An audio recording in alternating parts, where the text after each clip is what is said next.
Bonjour à toutes et à tous, bienvenue et merci d'être présents à cette info en live Movember, le mois de la prévention du cancer de la prostate.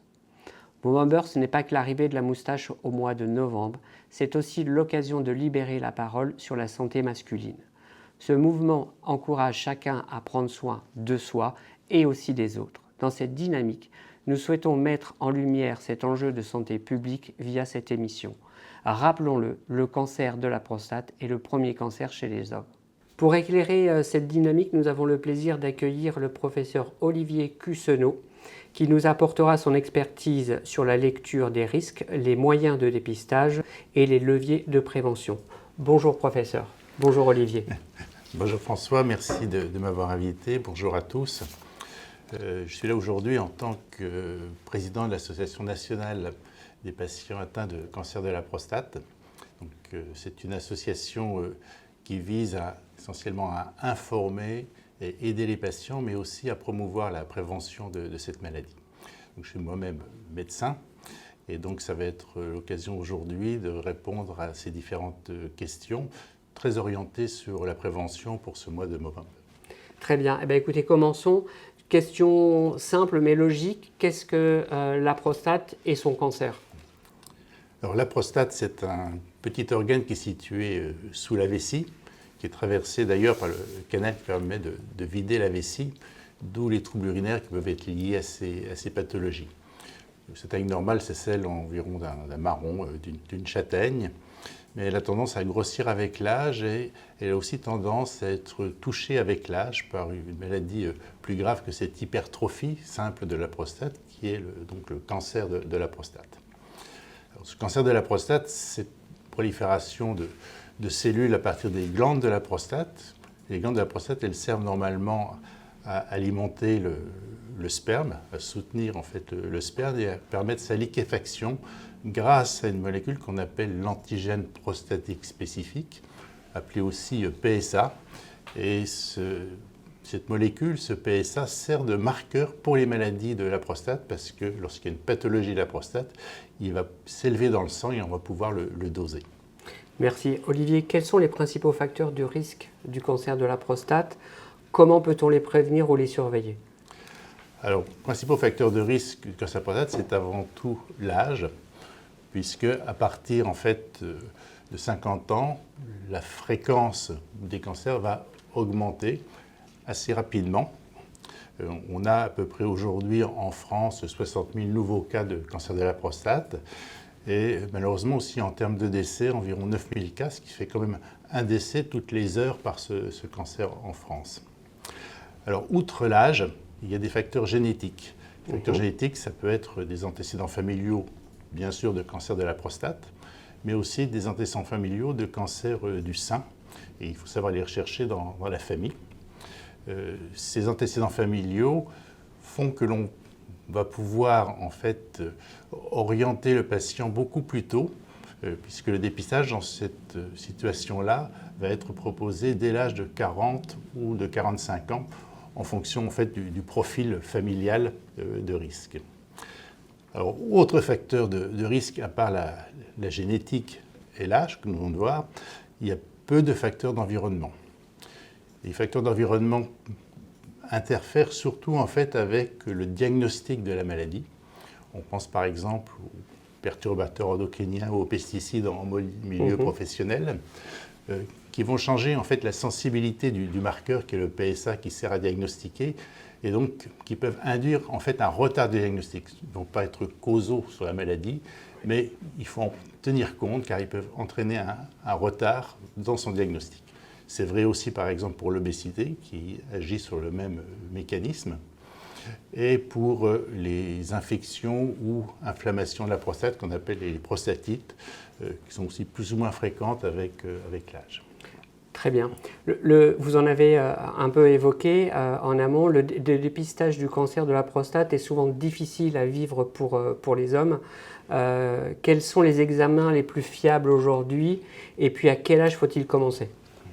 Alors, aujourd'hui, l'âge pour commencer, il faut y penser tôt. En fait, il faut y penser dès 40 ans, pas forcément pour le débuter tout de suite, mais déjà pour savoir si on a des facteurs de risque parce que sans les facteurs de risque, il faut peut-être faire son dosage du PSA sanguin à partir de cet âge. Si on n'a pas de facteur de risque identifié, le dépistage va débuter à partir de 50 ans et généralement est prolongé jusqu'à 70-75 ans. Alors, le dépistage, il repose sur ce dosage du PSA, de l'antigène prostatique spécifique, c'est une simple prise de sang. Aujourd'hui, c'est la première ligne, en fait. S'il est élevé, il ne s'introduit pas directement un cancer, ça veut dire qu'il se passe quelque chose dans la prostate, le plus fréquemment d'ailleurs une pathologie bénigne plutôt que le cancer. Mais s'il est élevé, on va donc proposer des examens complémentaires. Et depuis ces dernières années, il y a eu beaucoup de progrès, dans le sens où il n'y a plus d'examens intrusifs qui sont réalisés derrière le PSA. On réalise une imagerie qu'on appelle l'IRM, donc qui n'est pas irradiante, qui se fait dans son cabinet de radiologie simplement, et donc qui n'est pas du tout invasive.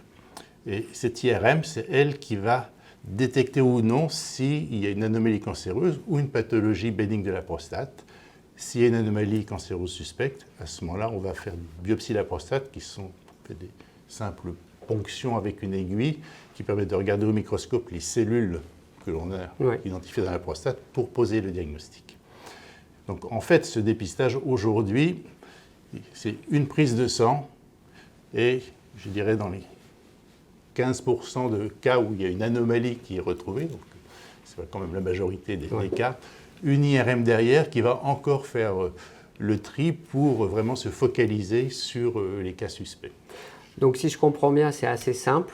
On a une visite à faire chez son généraliste et qui nous prescrit un examen de PSA. Voilà, c'est exactement ça. La notion de toucher rectal qui était toujours évoquée pour la prostate, aujourd'hui il est montré qu'en termes de dépistage, on ne parle pas de la prise en charge de la maladie, il n'est pas utile à cette étape-là. C'est une prise de sang, et si cette prise de sang est anormale, le recours à une imagerie non invasive qui est l'IRM. Très bien. Quels sont les effets physiques et psychologiques les plus fréquents après un traitement, ou comment aider les patients à y faire face? Alors déjà, quand on dépiste les cancers de la prostate, on va dépister des maladies qui vont être débutantes. C'est tout l'intérêt du dépistage, et donc qui vont pouvoir être guéries à plus de 97%, donc ce qui est énorme et qui est l'avantage pour le dépistage.